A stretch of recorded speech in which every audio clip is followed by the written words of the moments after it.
ದೇವರು ಪ್ರೀತಿಸುವ ಪ್ರೀತಿಯ ಬಿಗ್ ಜೆ ಟಿ ವಿ ಪ್ರಿಯ ವೀಕ್ಷಕರಿಗೆ ನಮ್ಮ ಕರ್ತನಾದ ಯೇಸು ಕ್ರಿಸ್ತನ ಹೆಸರಿನಲ್ಲಿ ನಿಮ್ಮನ್ನು ವಂದಿಸಿ ಸ್ವಾಗತ ಬಯಸ್ತಿದ್ದೇವೆ. ಬನ್ನಿರಿ, ದೇವರ ವಾಕ್ಯವನ್ನು ಇಂದು ನಾವು ಅಧ್ಯಯನ ಮಾಡಿಕೊಳ್ಳೋಣ. ಇಂದಿನ ನಮ್ಮ ಅಧ್ಯಯನ ಯೆರೆಮೀಯನ ಗ್ರಂಥ, ದ ಬುಕ್ ಆಫ್ ಜೆರೆಮಾಯ, ಚಾಪ್ಟರ್ 29, 29ನೇ ಅಧ್ಯಾಯ. 29ನೇ ಅಧ್ಯಾಯದಲ್ಲಿ ನೋಡುವಾಗ ಯೆರೆಮೀಯನು ಒಂದು ಪತ್ರವನ್ನು ಬರೆದಿದ್ದಾಗಿ ನಾವು ನೋಡ್ತೇವೆ.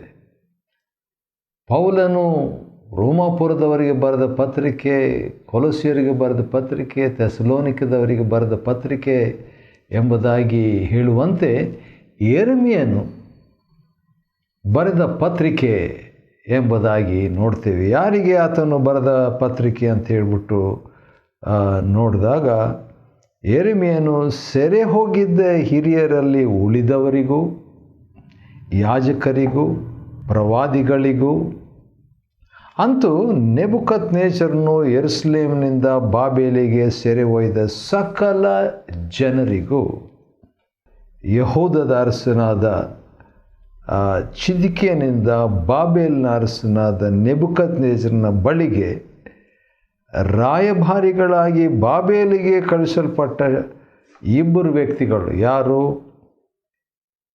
ಎಲಾಸ್, ಗೆಮರ್ಯ. ಈ ಇಬ್ಬರು ವ್ಯಕ್ತಿಗಳನ್ನು ಪೋಸ್ಟ್ ಮ್ಯಾನ್ ಆಗಿ ಅಥವಾ ಕೊರಿಯರ್ ಬಾಯ್ ಆಗಿ ಇವರಿಬ್ಬರಿಗೆ ಒಂದು ಬರೆದು, ಇವರ ಕೈಯಲ್ಲಿ ಯೆರೂಸಲೇಮಿನಿಂದ ಬರೆದು ಕಳುಹಿಸಿದ ಕಾಗದದ ಮಾತೇನೆಂದರೆ, ಒಂದು ಲೆಟರ್ ಯೆರೆಮೀಯನು ಬರೆದು ಕಳಿಸ್ತಾ ಇದ್ದಾನೆ. ಆ ಕಾಲದಲ್ಲಿ ನೋಡ್ರಿ, ಇಷ್ಟೊಂದು ಜನರಿಗೆ ಅಲ್ಲಿ ಟೆಕ್ನಾಲಜಿ ಇರಲಿಲ್ಲ, ತಾಂತ್ರಿಕತ್ವ ಇರಲಿಲ್ಲ.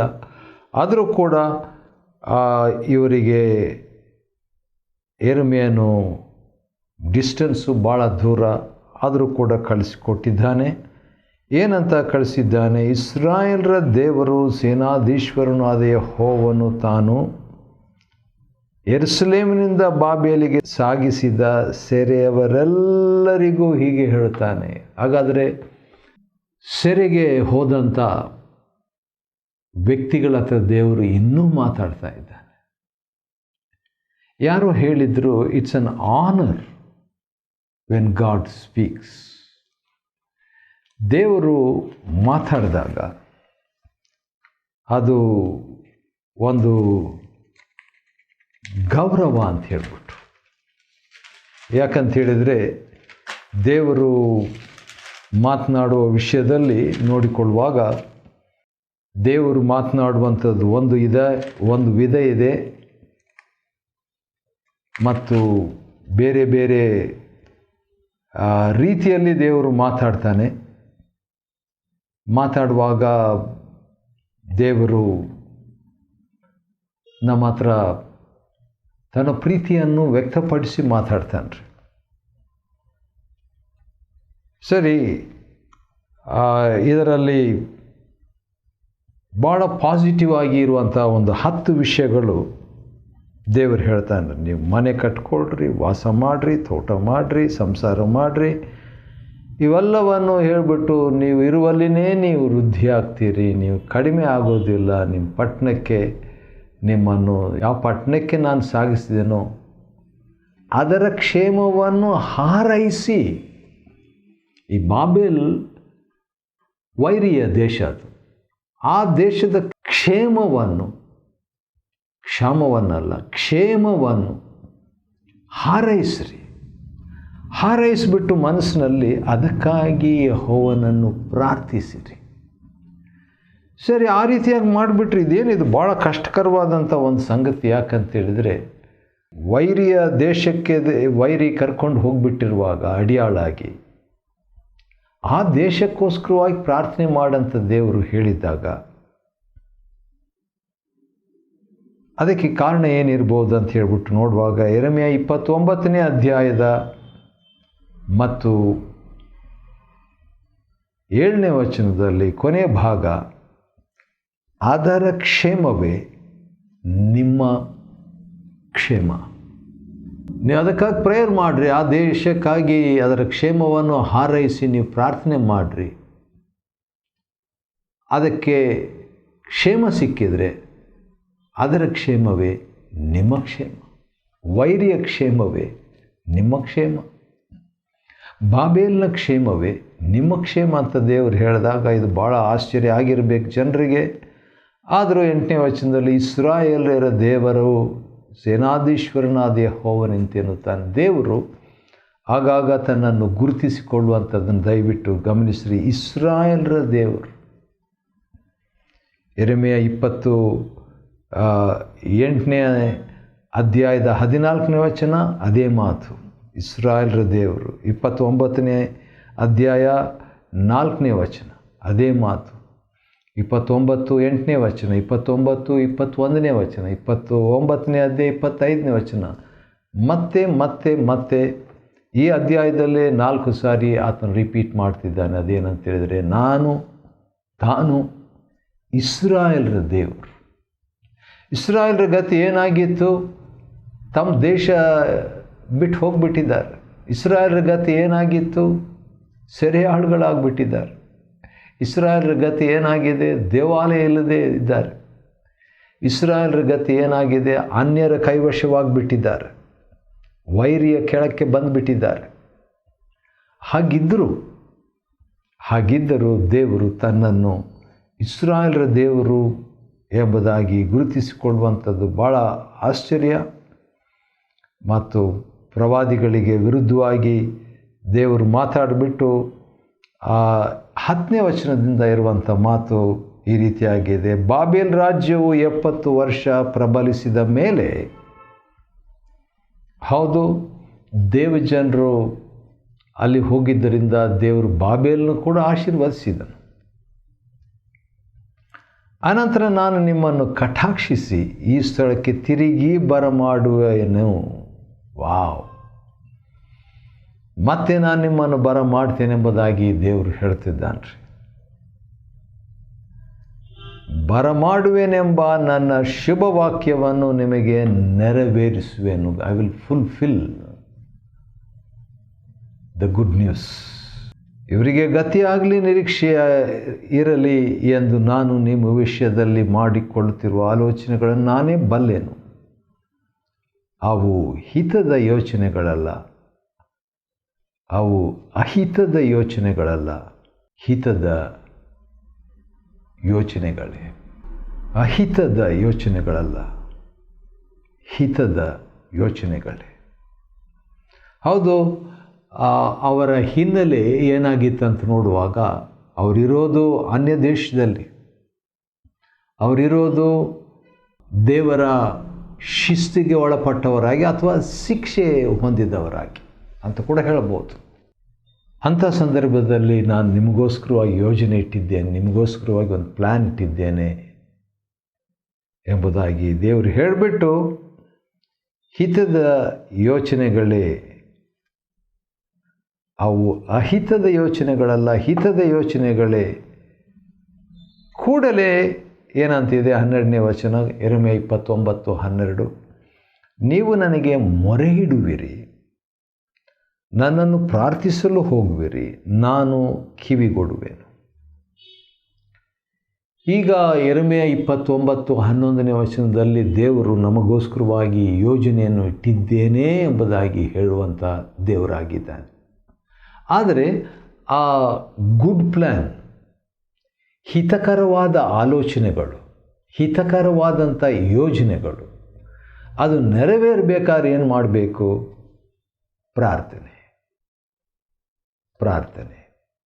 ಆ ದೇವರ ಆ ಯೋಜನೆಯನ್ನು ಹೇಳಿಬಿಟ್ಟು ಕೂಡಲೇ 29:11ರಲ್ಲಿ ಆ ಮಾತು ಹೇಳಿಬಿಟ್ಟು 12ನೇ ವಚನದಲ್ಲಿ ನೀವು ನನಗೆ ಮೊರೆ ಇಡುವಿರಿ. Prayer activates the plan of God. ದೇವರ ಯೋಜನೆಯನ್ನು ಚಟುವಟಿಕೆ ನಿರತ ಅಥವಾ ಕಾರ್ಯಚಾಲನೆಯಲ್ಲಿ ಮಾಡುವಂಥದ್ದು ಪ್ರಾರ್ಥನೆ. ಅದು ಆಟೋಮೆಟಿಕ್ ಅಲ್ಲ, ಸ್ವಯಂ ನಿಯಂತ್ರಿತ ಅಲ್ಲ. ನಮ್ಮ ಪಾರ್ಟ್ ನಾವು ಮಾಡಬೇಕು. ದೇವರು ತನ್ನ ಪಾರ್ಟು. ಅದೇನೆಂದರೆ ನಮಗೋಸ್ಕರ ದೊಡ್ಡ ಪ್ಲ್ಯಾನ್ ಇಟ್ಟಿದ್ದಾರೆ. ಆ ಪ್ಲ್ಯಾನನ್ನು ಡೌನ್ಲೋಡ್ ಮಾಡಬೇಕಾದ್ರೆ, ಅದನ್ನು ನಾವು ಅನ್ವಯಿಸಿಕೊಳ್ಬೇಕಾದ್ರೆ, ನಾವು ಅದನ್ನು ಪಡ್ಕೊಳ್ಬೇಕಾದ್ರೆ ಪ್ರಾರ್ಥನೆ. ಹೇಗೆ ಪ್ರಾರ್ಥನೆ ಮಾಡಬೇಕು? ಮನಪೂರ್ವಕವಾಗಿ. 13ನೇ ವಚನ, ಮನಪೂರ್ವಕವಾಗಿ. ಏನು ಬೇಕಂತ ಹುಡುಕಬೇಕು? ದೇವರು. ಈಗ ಆಲಯ ಕಳ್ಕೊಂಡಿದ್ದಾರೆ, ಅವರು ಪ್ರವಾದಿಗಳನ್ನು ಕಳ್ಕೊಂಡಿದ್ದಾರೆ, ತಮ್ಮ ದೇಶವನ್ನು ಕಳ್ಕೊಂಡಿದ್ದಾರೆ, ಎಲ್ಲವನ್ನೂ ಕಳ್ಕೊಂಡಿದ್ದಾರೆ. ಅದನ್ನು ಒಂದೇ ಮಾತಿನಲ್ಲಿ ಹೇಳಬೇಕಾದ್ರೆ ಒಂದು ರೀತಿಯಿಂದ ದೇವರನ್ನೇ ಕಳ್ಕೊಂಡಿದ್ದಾರೆ. ಯಾಕಂದರೆ ದೇವರನ್ನೇ ಕಳ್ಕೊಂಡಿದ್ದಾರೆ ಅಂದರೆ ಅರ್ಥ ದೇವರನ್ನೇ ಬಿಟ್ಟವರಾಗಿದ್ದಾರೆ. ಆದರೆ ದೇವರು ಹೇಳುವಂಥ ಮಾತು ಏನಂದರೆ, ನಾನು ನಿಮಗೆ ದೊರೆಯುವೆನು. I will be available. ಯೆರೆಮೀಯ 29:14. ಆನಂತರ ದೇವರು ಏನು ಮಾಡ್ತಾರೆ? ನಿಮ್ಮನ್ನು ನಿಮ್ಮ ದುರವಸ್ಥೆಯಿಂದ ತಪ್ಪಿಸಿ. ವಾವ್! ದೇವರು ನನ್ನ ದುರವಸ್ಥೆಯಿಂದ ತಪ್ಪಿಸಿ ಅಟ್ಟಿಬಿಟ್ಟಿದ್ದ ಸಮಸ್ತ ದೇಶಗಳಿಂದ ಒಟ್ಟುಗೂಡಿಸಿ ಯಾವ ಸ್ಥಳದಿಂದ ಸೆರೆಗೆ ಸಾಗಿಸಿದನೋ ಅಲ್ಲಿಗೆ ತಿರುಗಿ ಬರಮಾಡುವೆ. ವಾವ್! ಇದು ಯೆಹೋವನ ನುಡಿ. ಸರಿ, ನಿಜಕ್ಕೂ ಇದು ಭಾಳ ಎನ್ಕರೇಜಿಂಗ್ ಆಗಿರುವಂಥ ಒಂದು ಉತ್ತೇಜನದ ಒಂದು ಸಂದೇಶ. ನಿಜ. ಆ ರೀತಿಯಾಗಿ ಹೇಳಿದ ಮೇಲೆ ಇವರಲ್ಲಿ ಕೆಲವರು ಸೇನಾಧೀಶ್ವರನಾದ ಯೆಹೋವನು ದಾವೀದನ ಸಿಂಹಾಸನ ರೂಢನಾದ ಅರಸನ ವಿಷಯವಾಗಿ ಕೆಲವರು ಏನಂತ 16ನೇ ವಚನದಿಂದ ಮತ್ತು 19ನೇ ವಚನದವರೆಗೆ ನೋಡುವಾಗ ಮತ್ತೆ ತೀರ್ಪು. ಆದರೂ ನೀವು ನನ್ನ ಮಾತುಗಳನ್ನು ಕೇಳಲಿಲ್ಲ. ಯಾಕಂದರೆ ನನ್ನ ಸೇವಕರುಗಳಾದ ಪ್ರವಾದಿಗಳನ್ನು ಅವರ ಬಳಿಗೆ ದೇವರು ಅವಕಾಶ ಮಾಡದೇ ಕಳಿಸಿದ್ರು ಕೂಡ ಕೇಳಲಿಲ್ಲ ನೀವು. ಆದ ಕಾರಣ 20ನೇ ವಚನ, ನಾನು ಯೆರೂಸಲೇಮಿನಿಂದ ಬಾಬೆಲಿಗೆ ಸಾಗಿಸಿದ ಸೆರೆಯವರೇ. ವಾವ್! ಸೆರೆಯವರನ್ನೇ ಉದ್ದೇಶಿಸಿ ಯಾರಾದರೂ ಮಾತಾಡ್ತಾರಾ? VIP ಆಗಿರುವಂಥವರು. ದೇವರು ಮಹಾ VIP. ಆದರೆ ಅರಸರುಗಳನ್ನು ಬಿಟ್ಟು, ಚೆನ್ನಾಗಿರುವ ಅರಸರುಗಳನ್ನು ಬಿಟ್ಟು, ದೊಡ್ಡ ಮಹಾ ಅರಸರುಗಳನ್ನು ಬಿಟ್ಟು, ಯಾಕೆ ನೆಬೂಕದ್ನೆಚ್ಚರನೇ ಬಿಟ್ಟು ಈಗ ಸೆರೆಯವರೇ. God communicates to the prisoners. ನೀವೆಲ್ಲರೂ ಯೆಹೋವನ ವಾಕ್ಯವನ್ನು ಕೇಳಿರಿ. ದೇವರು, ಇಸ್ರಾಯೇಲರ ದೇವರು, ಸೇನಾಧೀಶ್ವರನು ಆದ ಯೆಹೋವನು ತನ್ನ ಹೆಸರನ್ನೆತ್ತಿ ಸುಳ್ಳನ್ನು ಕೆಲವರು ಸಾರ್ತಾ ಇದ್ದಾರೆ. ಅವ್ರ ವಿಷಯದಲ್ಲಿ ಮಾತನಾಡ್ತಾ ಇರುವಂಥದ್ದನ್ನು ಗಮನಿಸ್ತೇವೆ. ದೇವರು ಅದರ ವಿಷಯದಲ್ಲಿ ತನ್ನ ಮನಸ್ಸನ್ನು ವ್ಯಕ್ತಪಡಿಸುವಂಥದ್ದನ್ನು ನೋಡ್ಬೋದು. 24ನೇ ವಚನದಿಂದ ನೋಡುವಾಗ ಶಮಾಯನು ಅಂತ ಒಬ್ಬನಿದ್ನಂತೆ. ಶಮಾಯನು ಏನು ಮಾಡ್ತಾನೆ? ಅವನು ಒಂದು ಲೆಟರ್ ಬರೀತಾನೆ. 29ನೇ ಅಧ್ಯಾಯ ಯೆರೆಮೀಯನ ಗ್ರಂಥದಲ್ಲಿ ಸ್ಟಾರ್ಟಿಂಗ್ ಯೆರೆಮೀಯನು ಒಂದು ಲೆಟರ್ ಬರೆದಿರುವಂಥದ್ದನ್ನು ನಾವು ನೋಡಿದೆವು. Letter of Jeremiah. ಈಗ ಲೆಟರ್ ಆಫ್ ಶಮಾಯನ ಒಂದು ಪತ್ರ. ಅವನು ಯಾರಿಗೆ ಬರೆದನು, ಏನು ಬರೆದಿದ್ದಾನೆ ನೋಡೋಣ ಬನ್ರಿ. ಯೆರೂಸಲೇಮಿನಲ್ಲಿರುವ ಎಲ್ಲ ಜನರಿಗೂ, ಯಾಜಕನಾದ ಮಾಸೇಯನ ಮಗನಾಗಿರುವ ಚೆಫನ್ಯನಿಗೂ, ಸಮಸ್ತ ಯಾಜಕರಿಗೂ ನಿನ್ನ ಹೆಸರಿನ ಮೇಲೆ, ಅಂದರೆ ಶಮಾಯನ ಹೆಸರಿನ ಮೇಲೆ ಕಳಿಸಿದ ಕಾಗದದಲ್ಲಿ ಏನಿತ್ತು? ಯೆಹೋವನು ನಿನ್ನನ್ನು ಯೆಹೋಯಾದನ ಸ್ಥಾನದಲ್ಲಿ ಯಾಜಕನನ್ನಾಗಿ ನೇಮಿಸಿ, ಯಾವನು ಮೈದುಂಬಿ ಪ್ರವಾದಿಯಾಗಿ ನಟಿಸುತ್ತಾನೋ ಅವನನ್ನು ಕೋಳಕ್ಕೆ ಹಾಕಿ ಕೊರಳಿಗೆ ಕವೆಯೊಡ್ಡುವ ಅಧಿಕಾರವನ್ನು ತನ್ನ ಆಲಯದಲ್ಲಿ ನಿನಗೆ ವಹಿಸಿದ್ದಾನಲ್ಲ. ಹೀಗಿರಲು ನಿಮ್ಮ ಮಧ್ಯದಲ್ಲಿ ಪ್ರವಾದಿಯಾಗಿ ನಟಿಸುವ. ನೋಡ್ರಿ, ಯೆರೆಮೀಯನ ವಿಷಯದಲ್ಲಿ ಈ ಶಮಾಯನು ಏನಂತ ಲೆಟರ್ ಬರೆದಿದ್ದಾನೆ. It's a letter of accusation. ದೂರಿನ ಒಂದು ಪತ್ರ ಇದು. ಏನಂತ? ನಿಮ್ಮ ನಡುವೆ ನಟನೆ ಮಾಡ್ತಿರುವ ಪ್ರವಾದಿಯನ್ನು, ಎಂಥ ಮಹಾಭಕ್ತನು, ಅತ್ಯಂತ ಮಹಾಭಕ್ತನಾಗಿದ್ದ ಇಡೀ ಲೋಕದಲ್ಲಿ ಆ ಕಾಲದಲ್ಲಿ ಯೆರೆಮೀಯನು ಭಕ್ತಿವಂತನು. ಅಂಥ ಭಕ್ತಿವಂತನ ಮೇಲೆ ಈ ಶಮಾಯನು ಹೇಳುವಂಥ ದೂರು ಏನಂದರೆ ನಟಿಸ್ತಾ ಇದ್ದಾನೆ ಅಂತ ಹೇಳ್ಬಿಟ್ಟು. ಇವನು ಪರದೇಶವಾಸವು ನಿಮಗೆ ದೀರ್ಘವಾಗುವುದು, ನೀವು ಮನೆಗಳನ್ನು ಕಟ್ಟಿಕೊಂಡು ಅವುಗಳಲ್ಲಿ ವಾಸಿಸಿರಿ, ಅನುಭವಿಸಿರಿ ಎಂಬುದಾಗಿ ಬರೆದ ಕಾರಣ ಆ ರೀತಿಯಾಗಿ ಬರೆದಿದ್ದಂತೆ. ಆದ ಕಾರಣ ದೇವರು ಹೇಳ್ತಾನೆ, ದೇವರು ನಿನ್ನನ್ನು ಖಂಡಿಸುವುದು ಅಥವಾ ದಂಡಿಸುವುದು ಖಂಡಿತ. ಯಾಜಕನಾದ ಚೇಫನ್ಯನು ಈ ಕಾಗದವನ್ನು ಪ್ರವಾದಿಯಾದ ಯೆರೆಮೀಯನ ಮುಂದೆ ಓದಿದನಂತೆ. ಅದು ಒಳ್ಳೆ ಕೆಲಸ ಮಾಡ್ದ. ಯಾರು ವಿರುದ್ಧವಾಗಿ ಬರೆದ್ರು ಅದನ್ನೇ ಆ ವ್ಯಕ್ತಿ ಹತ್ರನೇ ಹೋಗ್ಬಿಟ್ಟು ಯಾಜಕನು ಓದ್ತಾನೆ. ಯೆಹೋವನು ಯೆರೆಮೀಯನಿಗೆ ಮತ್ತೆ ಈ ರೀತಿಯಾಗಿ ಒಂದು ಮೆಸೇಜು ಕೊಟ್ಟು ಕಳಿಸ್ತಾ ಇದ್ದಾನೆ. ಅದೇನೆಂದರೆ, ಸರಿ, ಅವರೆಲ್ಲರಿಗೂ ಹೀಗೆ ಹೇಳಿ ಕಳಿಸು. ಅದೇನೆಂದರೆ, ಶಮಾಯನು ಈ ಒಂದು ಸುಳ್ಳು ಪ್ರವಾದನೆ ಹೇಳಿದ್ದರಿಂದ ಅವನ ಸಂತತಿಯವರನ್ನು ದಂಡಿಸುವೆನು. 32ನೇ ವಚನ. ಇಡೀ ಸಂತತಿಯನ್ನು ಯಾಕೆ ದೇವರು ದಂಡಿಸ್ತಿದ್ದಾನೆ ಅಂತ ಹೇಳಿದ್ರೆ ಒಂದೇ ಕಾರಣ, ಒನ್ ರಾಂಗ್ ಮೆಸೇಜ್. ಯಾಕೆ ಇಡೀ ಸಂತತಿಯನ್ನೇ ದಂಡಿಸುವಂಥದ್ದು? 32ನೇ ವಚನದಲ್ಲಿ, ಅವನಿಗೆ ಯಾವ ಸಂತಾನವೂ ಇರದು.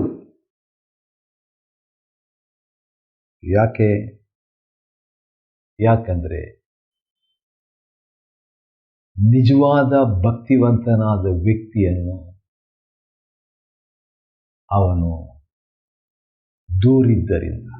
ದೂರು ಹೇಳಿ ನಟಿಸ್ತಿದ್ದಾನೆ ಅಂತ ಹೇಳಿದ್ದರಿಂದ. ಆದ ಕಾರಣ ಒಬ್ಬ ಭಕ್ತಿವಂತನನ್ನು ನಾವು ತೀರ್ಪು ಮಾಡಬಾರ್ದು. ಜಾಗ್ರತೆ, ಎಚ್ಚರಿಕೆ. ನಾನು ನನ್ನ ಜನರಿಗೆ ಉಂಟು ಮಾಡಬೇಕೆಂದಿರುವ ಮೇಲನ್ನು ಅವನು ನೋಡದೆ ಹೋಗುವನು. ಸ್ಟ್ರಾಂಗ್. ಮಾಡಿದ ತಪ್ಪಿಯನ್ನು ಒಂದೇ ಒಂದು ಲೆಟರ್ನಲ್ಲಿ, ಒಂದೇ ಒಂದು ಸಾಲು ಯೆರೆಮೀಯನು ಆಕ್ಟರ್, ನಟಿಸುವಂಥವನು ಅಂತ ಹೇಳಿ ಬರೆದು ಕಳಿಸಿದ್ದ ಅಷ್ಟೆ. ಆದ ಕಾರಣ ಎಚ್ಚರಿಕೆಯನ್ನು ನಾವು ವಹಿಸಿಕೊಳ್ಳುವಂತೆ ದೇವರು ನಮಗೆ ಸಹಾಯ ಮಾಡಲಿ. ಯೆರೆಮೀಯನ ಗ್ರಂಥ 29ನೇ ಅಧ್ಯಾಯವನ್ನು ಅಧ್ಯಯನ ಮಾಡಿಕೊಳ್ಳುವಂತೆ ದೇವರು ಕೊಟ್ಟ ಕೃಪೆಗಾಗಿ ಆತನಿಗೆ ಸ್ತೋತ್ರವಾಗಲಿ. ದೇವರು ನಿಮ್ಮನ್ನು ಆಶೀರ್ವದಿಸಲಿ.